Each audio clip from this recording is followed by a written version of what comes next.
네, 하나님의 말씀은 창세기 34장 30절입니다. 창세기 34장 30절입니다.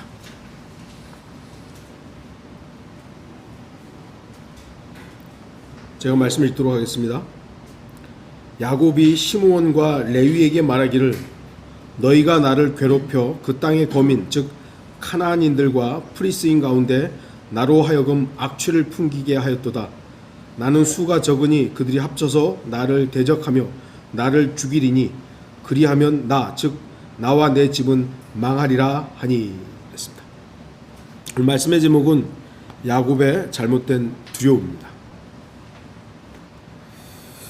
두려움이라는 단어는 대부분의 사람들에게 부정적인 단어입니다. 그러나 성경은 이렇게 말씀합니다. 디모데후서 1장 7절 하나님께서 우리에게 주신 것은 두려워하는 영이 아니라 능력과 사랑과 건전한 생각의 영이라. 하나님께서 우리에게 주신 것은 두려워하는 영이 아니라고 말씀합니다.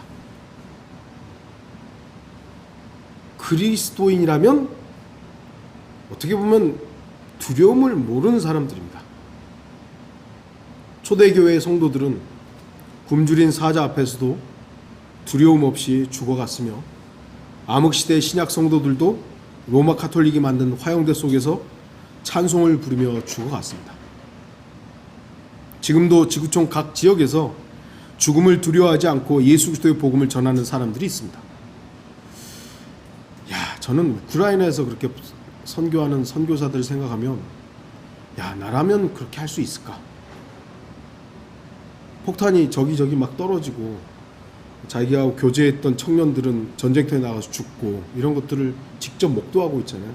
물론 잠시 미국에 들어왔다가 다시 또 우크라이나 가서 전쟁 끝난 거 아니잖아요. 거기만일까 하는 것이죠.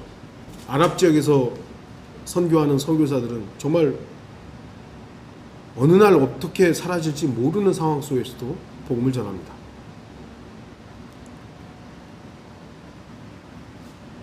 그리스도인에게 두려움, 참 이거는 어찌 보면 남의 얘기 같지만 누구나 두려움을 가지고 있습니다. 그리스도인이라고 해서 죽음에 대한 두려움이 없고 죄에 대한 두려움이 없고 사람과의 관계에서의 두려움 이런 게 없습니까? 있을 수 있죠. 또한 구원받지 못한 사람이라면 지옥에 대한 두려움 등등 여러 가지 두려움이 있습니다.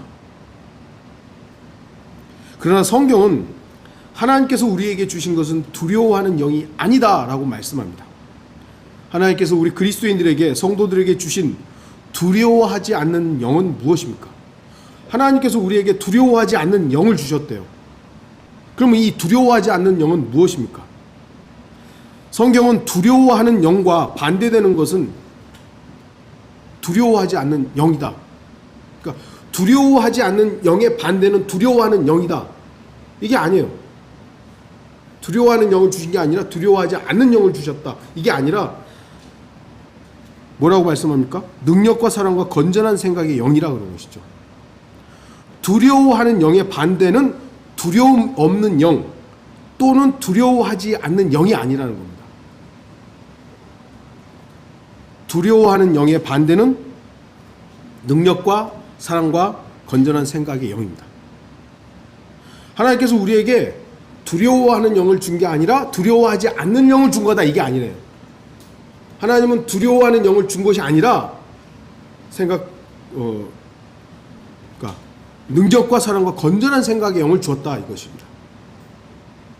이건 참으로 우리가 주목해야 될 사실입니다.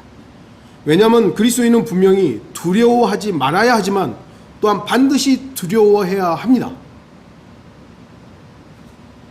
만약 두려워하는 영의 반대로 두려워하지 않는 영을 우리에게 주셨다면 그리스도인들은 진정으로 두려워해야 할 대상이신 전능하신 하나님까지도 두려워하지 않게 되는 것이죠. 그래서 성경은 두려워하는 영의 반대를 능력과 사랑과 건전한 생각의 영이라고 말씀하는 겁니다. 두려워하지 않는 영을 우리에게 준 게 아니에요. 하나님께서는 두려움을 이길 능력과 두려움을 다스릴 사랑과 두려움을 기억하지 않는 건전한 생각의 영을 주신 것입니다. 두려워하지 않는 영이 아니라 그 두려움을 이길 수 있는 능력을 허락하신 것이죠. 두려움이 전혀 없을 수는 없습니다. 그러나 하나님께서 우리 그리스도인들에게 주신 것은 두려워하는 영이 아니라 능력과 사랑과 건전한 생각의 영인 것입니다. 아까도 말씀드렸지만 우리도 아직 육신을 입고 있기 때문에 죽음 자체가 안 두려운 사람이 있습니까? 그런데 그것을 우리는 이길 성령이 있는 거죠. 건전한 생각의 영이 있는 것이에요. 죽음이 두려워. 육신적으로 두렵죠. 그런데 제가 거기에 계속 매달려가지고 나 죽으면 어떡하지? 죽으면 어떡하지? 이게 아니잖아요. 하나님의 약속이 있지. 내가 비록 육신으로는 죽어도 나는 주님을 만날 소망이 있지. 이 사랑의 능력이 있는 것이에요. 건전한 생각의 영이 있는 겁니다. 능력이 있는 겁니다. 그래서 그 두려움을 어떻게 보면 하나님의 말씀의 권위를 이겨나가는 것이죠. 하나님은 우리한테 두려워하지 않은 영을 준 게 아니에요. 우리는 반드시 알아야 할 것은 주 하나님을 두려워하는 것은 당연하며 정상적인 겁니다. 성경은 여러 곳에서 주 하나님을 두려워하라고 했어요. 그래서 우리는 하나님을 두려워해야 돼요. 물론 그 두려움이 지옥에 떨어질 죄인들과 같지는 않습니다만 우리는 여전히 하나님을 두려워해야 합니다. 그래야 명철이 생기는 것이고 지식과 지혜가 있는 것이고 하나님께서 현명함을 주신 겁니다. 그러나 아담의 후손들이 갖는 그 두려움은 전능하신 하나님에 대한 두려움이 아니라 죄로 인해 발생한 거룩하신 하나님의 심판에 대한 두려움인 것이죠. 여러분들은 하나님을 왜 두려워하세요? 근데 죄인들이 마음에 갖는 하나님에 대한 두려움은 심판이죠. 저주. 그래서 하나님은 없어라고 그렇게 믿고 싶은 것이죠. 이건 굉장히 많은 차이가 있는 것입니다. 그렇다면 그리스도인들은 왜 두려워하는 영을 받은 것이 아닙니까? 그리스도인은 바로 주를 두려워하는 영을 받았기 때문입니다. 구원받고 나서 진정으로 하나님이 어떤 분이신지 알면 하나님을 두려워하게 됩니다. 하나님을 두려워하게 됩니다. 단순히 마귀가 주는 두려워하는 영을 받은 것이 아닙니다. 사람들은 누구나 태어나면서부터 죄인으로 태어나기 때문에 죽음과 죄에 대한 두려움을 가지게 됩니다. 응애하고 태어난 애들은 아무것도 모르니까 선악과 구별도 없으니까 이 아이들은 죽음이 뭔지 삶이 뭔지 그냥 살아가요. 그러다 어느 순간 이제 조금씩 성장하면서 거짓말도 하고 자기 욕심도 나오고 막 이러다가 위험이 오면 깜짝깜짝 놀라면서 죽음에 대한 두려움이 그 아이 때부터 생기는 거예요. 그게 내면에 생긴 죄에 대한 두려움으로 마귀로부터 시작된 거죠. 이것은 마귀가 주는 것으로 죄인들은 그의 아비 마귀가 주는 것을 받는 것입니다. 이 두려움을 해결할 수 있는 유일한 방법은 마귀로부터 벗어나는 것이죠. 마귀하고의 관계를 끊는 것입니다.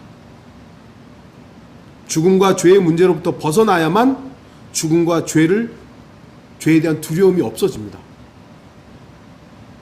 근데 이것은 무엇으로 해결되겠습니까? 다시 태어나야 됩니다. 다시 태어나야만, 거듭나야만 죄와 죽음의 문제에서 해결을 갖게 됩니다.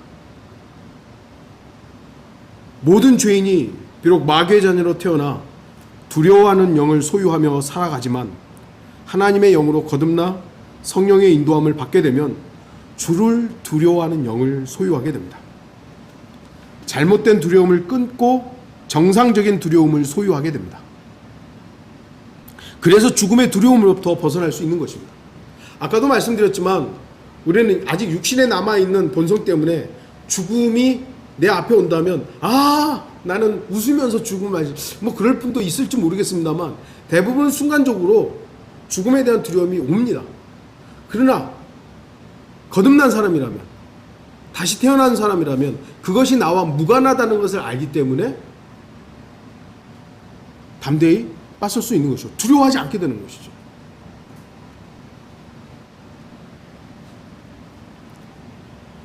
마귀로부터 벗어나려면 그리스도인이 되면 됩니다. 그러나 그리스도인이 되는 길은 종교적인 규율이 아닙니다. 또는 열성도 아닙니다. 안식일을 지키는 것도 아니며 고해성사나 침례를 받는 것도 아닙니다. 단지 자신이 죄인이라는 사실을 인정하고 죄인을 지옥으로부터 구원할 수 있는 유일한 길이신 주 예수 그리스도를 영접하면 되는 것입니다. 주님께서는 성경대로 우리의 죄들로 인하여 죽으시고 십자가에 피 흘려 죽으시고 장사되셨다가 성경대로 3일 만에 다시 살아나셨습니다. 분명한 그 사실을 믿으면 주를 두려워하는 영을 받게 됩니다. 성령이 오는 겁니다. 성령이 그 사람을 거듭나게 하고 성령으로 거듭난 그 사람은 하나님을 두려워하는 정상적인 사람이 되는 것입니다. 하나님을 두려워하게 되면 다른 그 어떤 것도 두려워하지 않습니다. 이게 정상적인 두려움이에요. 그러나 비정상적인 두려움이라는 것은 하나님 빼고 나머지를 두려워하는 거예요. 이건 비정상적인 겁니다. 오늘 본문에는 정상적인 두려움이 아닌 비정상적인 잘못된 두려움을 갖고 있는 한 사람이 등장합니다. 우리가 잘 알다시피 그의 이름은 야곱입니다. 야곱은 여러 부분에서 정상적인 그리스도인의 예표는 될 수 없습니다. 그는 많은 부분에서 육신적인 모습을 보였습니다. 그러나 야곱의 그러한 인간적인 면에도 불구하고 야곱은 하나님을 찾는 것을 잊지 않았습니다. 그가 비록 육신적인 모습을 많이 보였음에도 하나님께서는 야곱에게 자비를 베푸시고 복을 주셨습니다. 그렇게 육신적으로 살았음에도 불구하고 하나님께서는 그를 아브라함의, 이삭의, 야곱의 하나님으로서 자신을 제시하셨습니다. 그만큼 야곱을 하나님께서 존중하신 것이죠. 야곱은 우리의 모습과 너무나도 비슷한 부분이 많습니다. 야곱은 팥죽 한 그릇으로 장자권을 삽니다. 자기 방법을 쓴 거죠. 이삭의 축복을 훔칩니다. 자기 방법을 썼던 것이죠. 라헬을 위해서 14년간 일했습니다. 자기 사랑을 쟁취하기 위해서. 정상적인 아내 레아에게 합당한 사랑을 주지 않았습니다. 당시만 해도 일부 다처제가 허용된 시기이기 때문에 레아도 정상적인 자기 아내거든요. 그럼에도 불구하고 합당한 애정을 주지 않았어요. 하나님의 축복을 인간적인 방법으로 얻으려 했습니다. 에서를 만나기 위해서 카나안으로 돌아가면서도 인간적인 방법들을 다 동원합니다.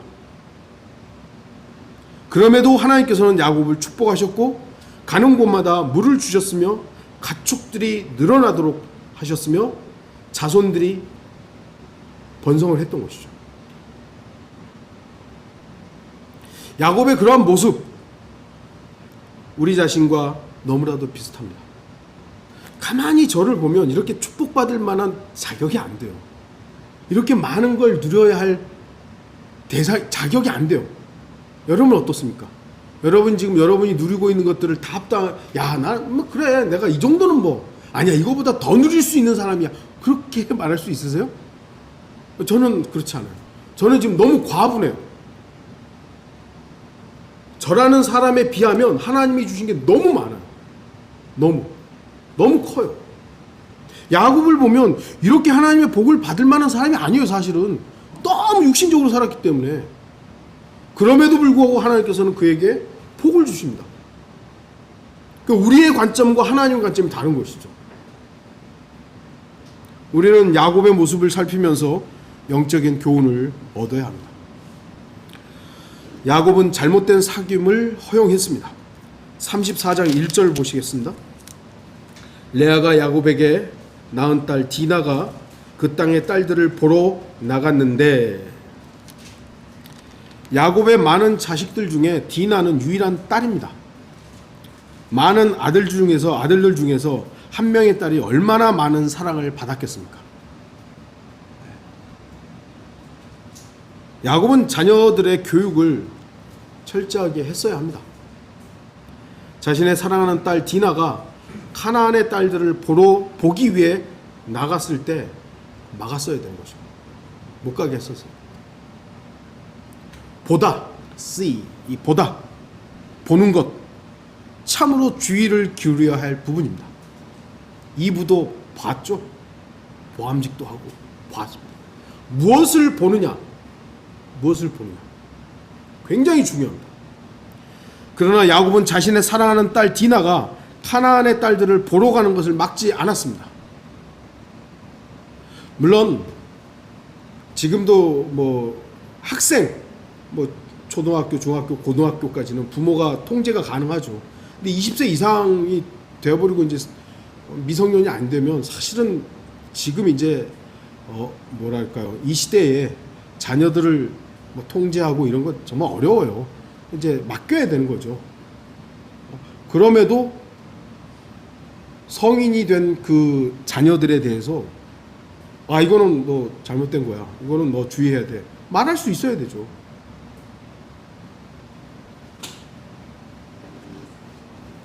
그리스도인 부모, 자녀들의 교육에 지대한 관심이 있어야 합니다. 세상 학교에 모든 것을 맡겨둘 수는 없습니다. 오늘날 학교와 학원들에서는 하나님을 두려워하는 것을 가르치지 않습니다. 어느 학교도, 물론 미국은 아직까지 사립학교들은 기독교 학교들이 있어서 성경을 가르치고, 근데 공립학교는 이제 더 이상, 예전에 그 주기도문이라도 했으면 케네디가 그거 다 없애버렸잖아요. 없어요 이제. 공립학교에서는 성경을 가르치면 안 돼요. 우리나라는 뭐 공립과 사립, 우리나라 사립 기독교 재단에서 만든 학교들이 있습니다만, 성경을 대학교나 이런 신학교들은 합니다만, 이제는 기독교 고등학교에서도 채플이라는 것들이 이제 점점 없어져 가요. 없어요 이제. 대부분의 기독교 학교들마저. 세상은 하나님을 두려워하라고 가르치지 않습니다. 오히려 세상은 하나님을 두려워하라고 하는 것이 아니라 다른 두려움을 제시하는 것이죠. 입시에 대한 두려움, 장래 너네 뭐 먹고 살래? 그 두려움, 왕따에 대한 두려움, 이런 것들만 계속 가르치는 거예요.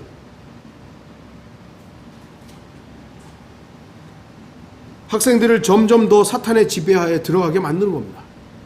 두려워해야 될 대상을 두려워하지 않고 다른 것들을 두려워하게 하다 보니까 마귀가 쳐놓은 함정에 그냥 스스로 들어가는 것이죠.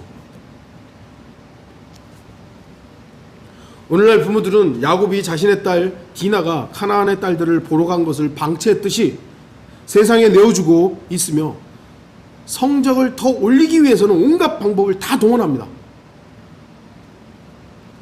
우리나라 교육부 장관이 바뀔 때마다 입시 제도가 바뀌잖아요.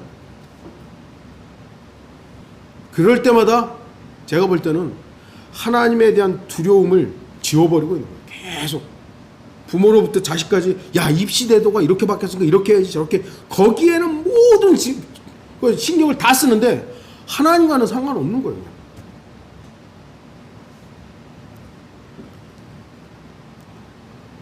요즘에 이제 식당에 가보면 이제 미국과 한국의 차이가 좀 있더라고요. 미국의 식당에 가면 애들이 안 떠들어요. 안 떠들어. 왜 그런가를 유심히 보면 아이들이 떠들라고 하면 되게 막 저기를 주의를 주고 만약에 하려고 데리고 나가더라고요. 집에서부터 교육을 하는지 어쩐지 몰라도 기본적으로 아이들이 거의 안 떠들어요. 우리나라 어떠죠? 아유, 시끄러워 죽겠어요. 물론 안 그런 사람도 있습니다만 이게 차이가 있어요. 근데 요즘에 애들이 조용한 이유가 뭔 줄 아세요? 스마트폰 딱 주는 거예요. 그럼 애들이 거기만 딱 보고 있는 거예요. 조용하죠. 애들 죽이는 겁니다. 그거. 영적으로 죽이는 거예요.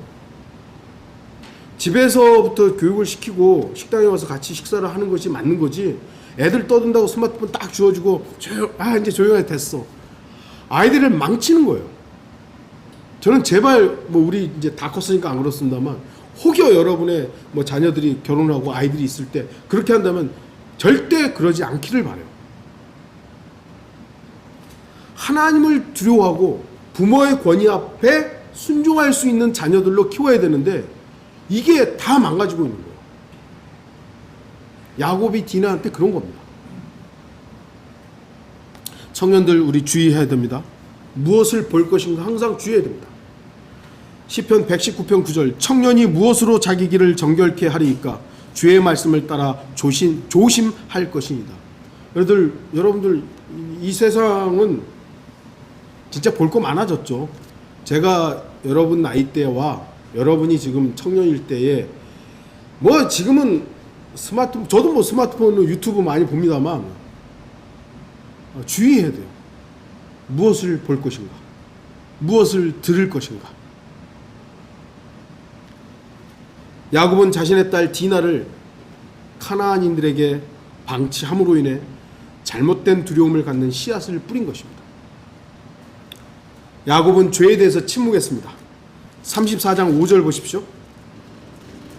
야곱이 그가 자기 딸 디나를 더럽혔다 함을 들었으나 지금 자기 아들들이 들에서 그의 가축들과 함께 있으므로 야곱이 그들이 돌아올 때까지 가만히 있더라. 가만히 있더라. 여기서도 피스라는 단어가 사용됩니다. 어떻게 자기 딸이 지금 더럽혀졌는데 피스를 할 수가 있죠? 평안할 수가 있죠? 야곱은 믿음의 조상 아브라함의 손자입니다. 아브라함의 나이와 야곱의 나이를 계산해 보면 야곱은 어린 시절 할아버지 아브라함을 본 겁니다. 같이 있었던 거예요. 야곱은 분명히 할아버지 아브라함으로부터 전능하신 하나님의 능력을 들었을 것입니다. 아브라함은 창세기 14장에서 자신의 종 380명과 함께 크돌라오멜과 3명의 왕들 그들을 쳐부수고 와요. 그리고 전리품 중에 10분의 1을 11조로 또 바치잖아요.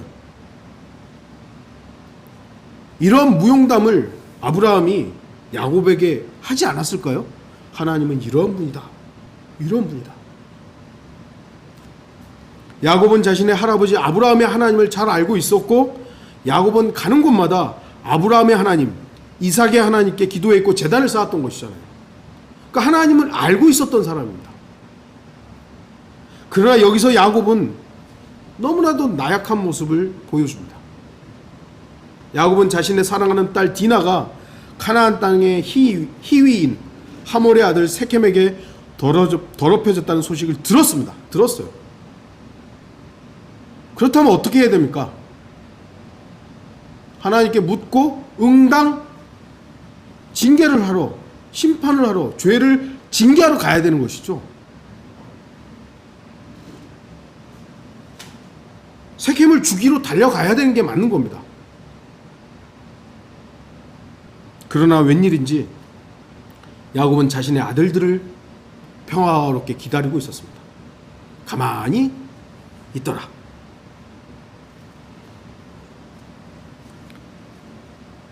그러므로 인해서 야곱은 세켐의 죄악이 성공한 것으로 착각하게 만들었습니다. 아, 내가 이렇게 더럽혔는데 응당 와서 책임을 물어야 되는데 그런 게 없는 거예요. 아, 이래도 되는 거구나. 이래도 되는 거구나 라고 착각을 하고 뭘 합니까? 우리 이제 서로 매매하자. 그게 34장 8절에 12절에 나오는 내용입니다. 죄인에게 그 죄가 긍정이라고 착각하게 만드는 이 일들을 한 겁니다. 죄를 보고도 침묵할 수밖에 없었던 야곱은 정말 무능한 아버지였던 겁니다. 오늘날 우리가 죄라고 말해야 함에도 불구하고 이제 그러지 못하는 시대가 되었죠. 이사야 5장 20절 악을 선하다 하고 선을 악하다 하는 자들과 빛 대신 어두움을 어두움 대신에 빛을 두며 단 것 대신에 쓴 것 대신에 단 것을 두는 자들에게 화로다.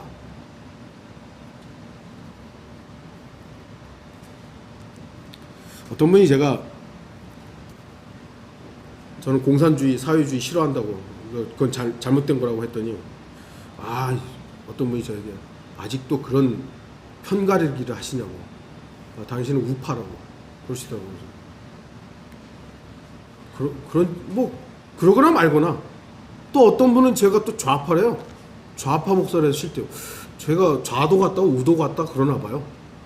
저는 예수님 편이지 정치적으로 누구 편도 아니에요. 왜냐하면 인간에게 기대할 게 없거든요. 제가 만약에 뭐 민주당을 지지해요? 그러면 이 사람이 다 맞나요? 아니에요. 제가 만약 국민의힘을 지지해요. 그러면 이 사람이 다 맞나요? 서로 거짓말쟁이라 그러더라고요. 이 사람들 보수는 진보 보고 거짓말쟁이, 진보는 보수 보고 거짓말쟁이.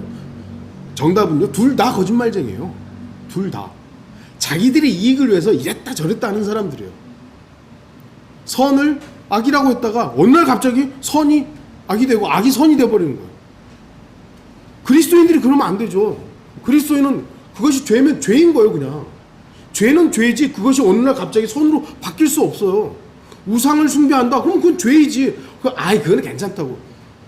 아니 우리나라 일제가 지배할 때 우리나라 많은 사람들이 신사 참배했잖아요.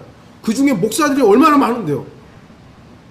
공산주의가 밀려와가지고 서울이 수복되고 막 부산 지역 빼놓고 다 수복됐잖아요. 그때 나 하나님 버리겠다고 목사들이 얼마나 많은데요. 공산주의 찬양하고 막 공산주의자들 오니까 야 김일성 뭐 어쩌고 이랬던 사람 얼마나 많은데요.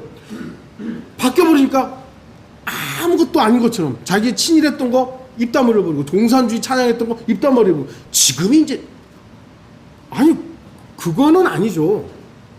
그건 아니죠. 죄는 죄예요. 잘못된 건 잘못된 거예요. 야곱은 어떻게 보면 즉시로 하나님 앞에 묻고 하나님 제가 저 죄를 징계하겠습니다. 이렇게 했어야 되는 거죠. 이 시대의 목사들이 점점 이제 동성애에 대해서 얘기 안 합니다. 왜냐하면 그거 얘기했다 잘못 걸리면은 벌금 내고 더 잘못되면 감옥 가거든요. 아직까지 그게 구체적으로 법은 있습니다만 실행이 잘 안 되고 있는데 앞으로 될 거예요. 조심스럽거든요. 다른 것들도 마찬가지입니다. 야곱은 죄에 대해서 알고 있었지만 침묵했습니다. 사람은 누구나 사람을 두려워할 수 있어요. 저도 사람 무서워요. 사람. 아마 여러분들도 사람 많이 대하시는 분들 사람만큼 짜증나는 대상이 없잖아요. 저는 그나마 일할 때 많은 사람을 대상으로 하지 않고 그냥 물건만 갖다 주고 인사만 하고 오니까 그나마 사람에 대한 스트레스는 덜해요. 근데 이제 우리 지체들 가운데 사람 대상으로 하시는 분들 보면 정말 좀 마음이 짠합니다. 사람은 두려운 존재입니다. 지금까지 죽어간 수많은 사람들 중에 짐승에게 찢겨서 죽은 사람들이 있죠. 그 사람들보다요 사람이 고문을 해서 죽은 사람들이 더 비참합니다. 사람이 고문을 해서 사람을 죽여요. 얼마나 비참하게 사람을 죽이는데요. 사람이 제일 지독한 거예요. 짐승들은요 밀고 하지 않습니다. 배반하지 않아요. 사람은 밀고 해요. 그리고 배반해요. 사랑하는 가족을 돈 때문에 서로 죽입니다. 지나가는 아이들을 흉기로 때려 죽이고 요즘에 묻지마 살인 이상한 사람들 많잖아요. 아이들한테 그 강남에서 뭐 마약 음료수 줬다면서요? 물론 그 사람들이 그거 알고도 하진 않았겠죠. 그냥 그걸 지시한 사람들이 있잖아요. 인간이 제일 추악하고 더러운 존재들이에요. 사람은 분명히 두려운 존재입니다. 그러나 야곱이 알아야만 했던 것이 있습니다. 누가복음 12장 4절 5절 내가 내 친구들인 너희에게 말하노니 몸을 죽이고 난 후 더 이상 아무 일도 할 수 없는 자들을 두려워하지 말라. 그러나 너희가 누구를 두려워해야 하는지 내가 보여주리라. 죽인 후에 지옥에 던져 넣는 권세를 가진 그분을 두려워하라. 정녕 내가 너희에게 말하노니 그분을 두려워하라. 사람은요 아무리 해봐야 죽이는 것까지밖에 못해요. 물론 부관 참시도 하고 뭐 별의별 짓들을 합니다만 사람은 죽이는 것까지예요. 그러나 하나님은 그 다음을 하시죠. 야곱은 하나님을 두려워야만 했어요. 아, 죄에 대한 징계가 어떻고 어떻게 해야 된다는 그것이 하나님에 대한 두려움이 있었다면 실행했겠죠. 그러나 사람을 두려워한 겁니다. 야곱은 사람보다도 하나님을 두려워했어야 합니다. 그러나 야곱은 사람을 두려워했기 때문에 더욱 심각한 죄를 방치하는 결과를 낳았던 것입니다. 그의 두려움은 잘못된 두려움입니다. 야곱은 하나님을 신뢰하지 않고 아들들을 신뢰했습니다. 5절 다시 보시면 중간에 보시면 이제 지금 자기 아들들이 들에서 그의 가축들과 함께 있으므로 야곱이 그들이 돌아올 때까지 가만히 있더라.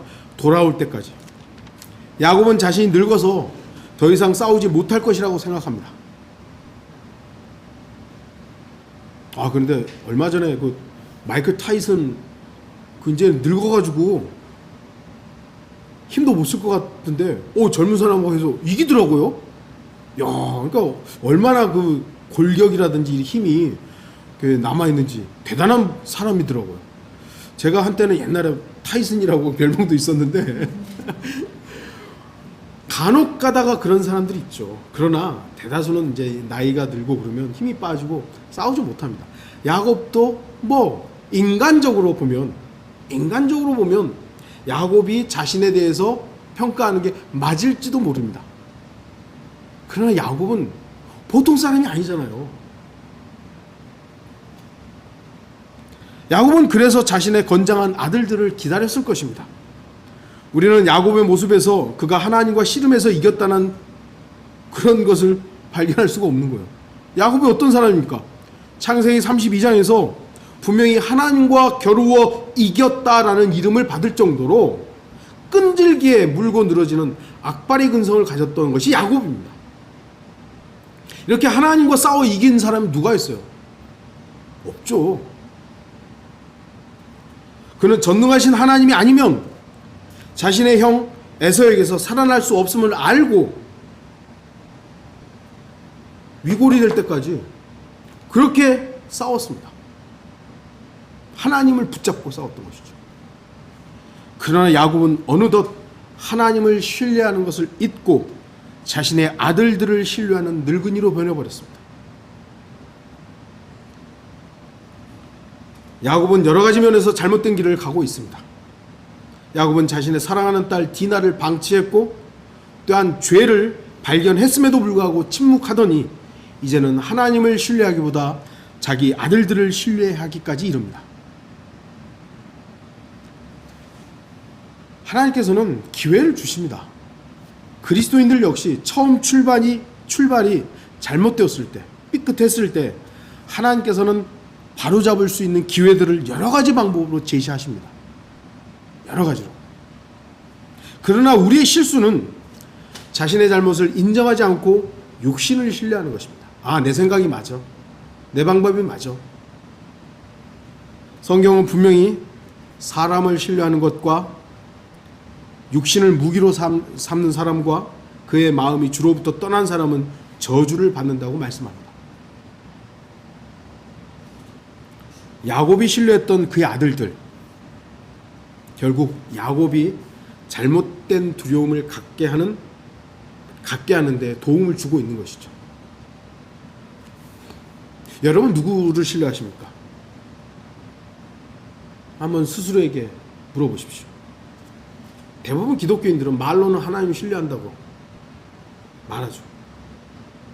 근데 결정적인 딱 어떤 일들이 발생했을 때 그때 드러나는 거예요.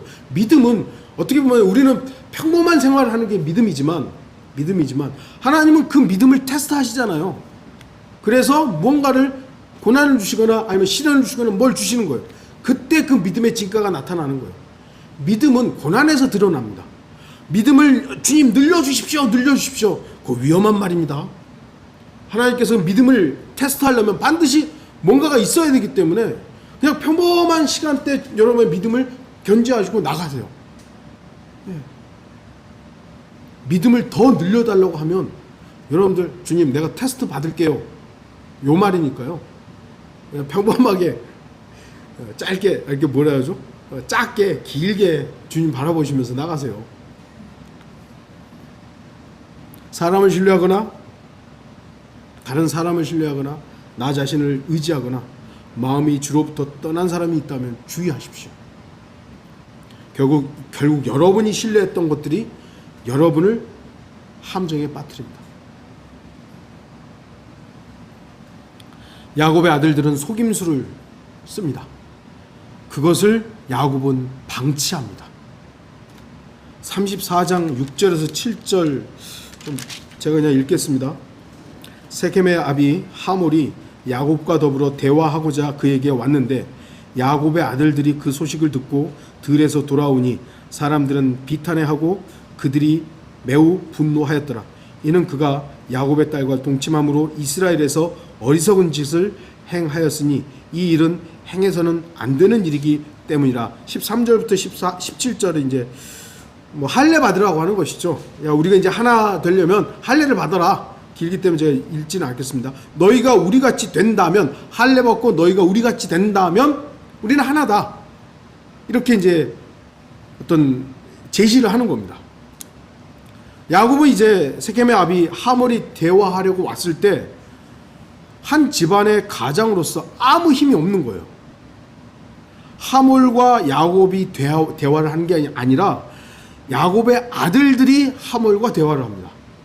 아니, 그 집의 가장이라면 저 집의 가장인 하몰과 야곱이 대화를 해야 될 거 아니에요. 그런데 아들들이 올 때까지 기다리는 거예요.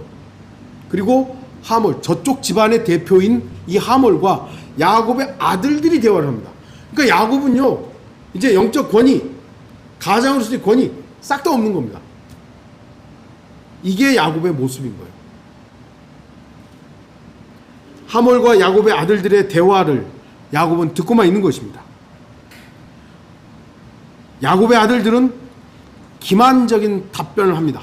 야, 너네가 할례 받으면 우리 하나 된다. 하나 된다. 야곱이 그걸 듣고 이건 아닌데? 쟤네가 할례를 받아도 우리와는 하나 될 수 없어. 이거 알 거 아니에요. 그럼 어떻게 해야 되죠? 아들들한테 야, 너는 왜 그렇게 거짓말해? 왜 속임수 쓰는 거야? 이렇게 해야 되는 게 정상적인 겁니다. 그런데 어떻게 했죠? 침묵합니다.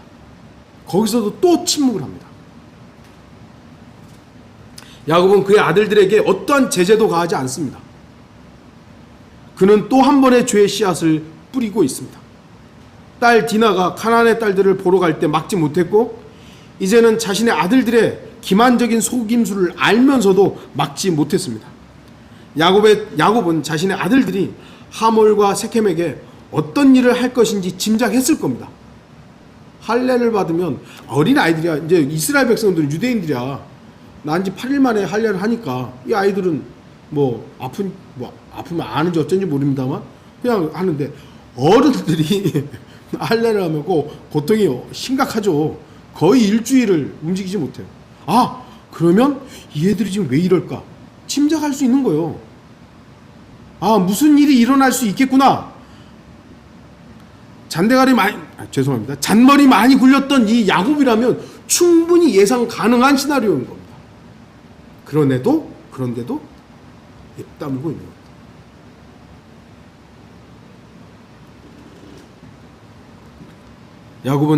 야곱의 아들들은 히위인들과 섞여서는 안 되는 것을 잘 알고 있었습니다. 그렇기 때문에 히위인들이 할례를 받는다 해도 결코 히위인들이 이스라엘과 함께 할 수는 없어요. 야곱의 아들들의 약속은 분명 속임수였습니다. 그러나 죄와 잘못된 두려움 속에 빠져있는 야곱은 이미 이빨 빠진 호랑이처럼 지켜볼 수밖에 없었던 것입니다. 애초에 첫 단추를 잘못 끼웠던 것이죠. 야곱은 이미 가장으로서의 권위를 잃어버렸고 죄에 대한 민감한 반응도 사라졌으며 자식들에 대한 권위도 있지 않은 무능한 아버지가 되어버렸습니다. 그럼에도 야곱은 두려움을 가졌습니다. 오늘 우리가 읽었던 30절, 야곱이 시므온과 레위에게 말하기를 너희가 나를 괴롭혀 그 땅의 거민 즉 가나안인들과 프리스인 가운데 나로 하여금 악취를 풍기게 하였도다. 나는 수가 적으니 그들이 합쳐서 나를 대적하며 나를 죽이리니 그리하면 즉 나와 내 집은 망하리라. 야곱은 지금 두려움을 갖고 있습니다.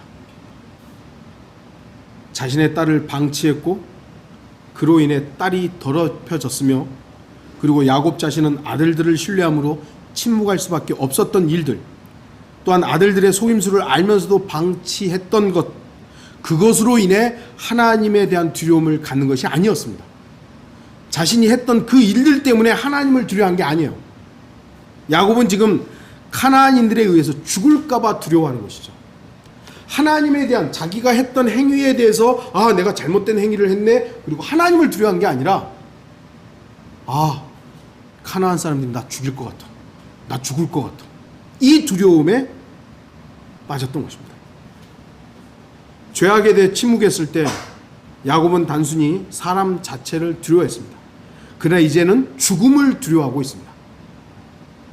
죽을까봐 두려워하는 야곱은 이제 배는 게 없는 것이죠. 자신의 딸을 막지 못했던 야곱, 죄악을 보면서도 침묵했던 야곱, 아들들의 속임수를 알면서도 침묵했던 야곱이 이제는 용기를 냅니다. 그리고 두 아들 시므온과 레위에게 화를 냅니다. 너희 둘 때문에 우리 집안이 몰살되게 됐다. 너희 둘 때문에, 사실 둘도 아니죠, 자기 아들들 때문인데. 야곱은 화를 냅니다. 야곱이 화를 낸 이유를 우리는 봐야 되는 것이죠. 야곱은 지금 시므온과 레위가 살인을 했기 때문에 화를 낸 게 아닙니다. 한 집안을, 하몰의 그 족속들, 세겜인들을 싹 죽이고 와서 너무 많은 사람을 죽였다, 그것 때문에 화를 내는 게 아닙니다. 또는 속임수를 써가지고 사람들을 죽였다, 그것 때문에 화를 내는 것도 아닙니다. 야곱은 가나안인들이 프리스인들과 연합을 해서 나를 죽일까봐, 내 집안이 망할까봐, 그래서 너네 때문에 내가 죽게 생겼잖아, 그래서 화를 내는 겁니다. 그런 두려움이 있었던 것입니다. 이건 정상적인 두려움이 아닙니다. 성도의, 구약으로 보면 야곱은 성도잖아요. 성도의 두려움이 아닌 것이죠. 야곱은 자신의 딸이 가나안의 딸들과 사귐으로 인해 얻게 될 죄의 열매를 두려워하지 않았습니다. 또한 자신이 죄에 대해 침묵함으로 인해 얻게 될 악한 결실에 대해서도 두려워하지 않았습니다. 또한 사람을 신뢰함으로 인해 얻게 될 악한 열매에 대해서도 두려워하지 않았습니다. 그리고 아들들의 속임수를 알면서도 방치한 것에 대해서도 두려워하지 않았습니다. 그런데 야곱은 죽는 게 무서웠습니다. 이 얼마나 잘못된 두려움입니까? 여러분은 야곱의 이러한 행동을 통해서 무엇을 배울 수 있습니까? 우리가 야곱을 통해서 아무것도 배울 것이 없다면 우리 역시 야곱인 것입니다. 우리는 야곱과 같이 잘못된 두려움을 갖지 말아야 할 것을 배워야 합니다. 야곱처럼 이렇게 두려워하는 삶을 살면 안 되겠구나. 여러분은 야곱을 보면서 어떤 생각을 하십니까? 사실 야곱은 우리 자신의 모습을 보여주는 거울과 같은 사람입니다. 하나님께서는 우리에게 두려워하는 영을 주시지 않고 능력과 사랑과 건전한 생각의 영을 주셨습니다. 그럼에도 우리 자신의 육신적인 죄들로 인해 잘못된 두려움에 사로잡힐 때가 있습니다. 이러한 두려움은 결국 야곱과 같은 수치스러운 일을 당하게 될 것입니다. 인간의 본연의 모습 속에는 두려움이 있는 거예요. 그러나 하나님께서는 우리에게 두려워하는 영을 주신 것이 아니다. 능력과 사랑과 건전한 생각의 영을 주셨다. 그러면 이 부분으로서 정상적으로 하나님을 두려워하는 삶을 살아야 되는데, 우리는 세상을 살아가면서 야곱처럼 다른 것을 두려워할 때가 더 많다는 것이죠. 빨리 정상적인 두려움을 가져야 되죠. 결론을 맺겠습니다. 야곱은 정상적인 두려움을 갖지 않고 두려워하지 말아야 할 것들을 두려워함으로 인해 많은 잘못된 열매를 맺었습니다. 야곱은 딸 디나가 가나안인들과 어울리는 것을 두려워하지 않았습니다. 방치한 거죠. 그래서 그의 딸은 더럽혀졌습니다. 야곱은 딸 디나가 세켐에게 더럽혀졌을 때 세켐의 죄를 즉시 징계하지 않고 침묵함으로 인해 세켐은 자신이 저지른 죄가 용서된 줄로 착각을 하게 됩니다. 야곱은 자신이 침묵함에 따른 결과를 두려워하지 않았습니다. 야곱은 자신의 아들들을 신뢰함으로 발생하게 될 문제를 두려워하지 않았습니다. 또한 아들들의 기만적인 속임수를 방치함으로 인해 발생할 사륙에 대해서도 두려워하지 않았습니다. 야곱은 가나안 사람들을 두려워함으로 인해 듣게 될 하나님의 책망을 두려워하지도 않았습니다. 참 두려워해야 할 것은 두려워하지 않고 두려워하지 말아야 할 것에 대해서 두려워하는 야곱의 모습이었죠. 오늘 우리는 야곱의 잘못된 두려움을 살펴봤습니다. 그리스도인들의 두려움, 하나님을 두려워하는 것입니다. 하나님을 두려워하는 것은 정상적이며 지극히 합당한 두려움입니다. 저와 여러분은 하나님만 두려워해야 됩니다. 왜냐하면 하나님께서는 우리에게 주신 것이 두려워하는 영이 아니라고 또 말씀하시기 때문에 정상적인 두려움을 하나님에 대해서는 갖되 다른 것에 대해서는 두려워하면 안 되는 것입니다. 지금 여러분은 무엇에 대해서, 누구에 대해서 어떤 두려움을 가지고 있습니까? 만약 여러분이 사망과 죽음에 대해서 두려움이 있다면, 지옥에 대해서 두려워한다면 여러분 다시 예수 그리스도의 보혈의 능력을 부여잡으십시오. 그리고 그러한 죽음이라든지 죄에 대해서 또는 지옥에 대해서 그 두려움을 이기십시오. 그리고 예수 그리스도의 사랑으로 인해 다른 그리스도인들과 사랑을 나누십시오. 그리스도인들은 두려워하는 영을 받은 사람들이 아닙니다. 그리스도인들에게는 두려워하지 않는 영이 함께하는 것이 아닙니다. 그리스도인에게는 두려워하지 않는 영이 아니라 능력과 사랑과 건전한 생각의 영이 함께하는 사람들입니다. 잘못된 두려움이 아니라 주 하나님을 두려워하는 정상적인 두려움 안에 살아가는 모든 성도들이 되기를 바랍니다. 다 같이 기도하시겠습니다.